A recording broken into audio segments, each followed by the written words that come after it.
22.56 crore rupees during this financial year on 124 consultants appointed for different departments. In reply to a question raised by Miani D. Shira, legislator of AITC from Ampati, Chief Minister Conrad Sangma said that the total number of consultants currently appointed specifically for externally aided projects is 59.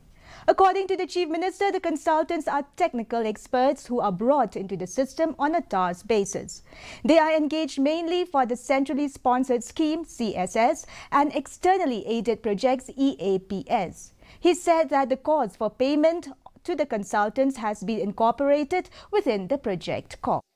As you are aware, are basically experts, technical experts, who are brought into the system on a task basis, and therefore on a specific task they are brought in, and they are obviously, sir, in a way a contractual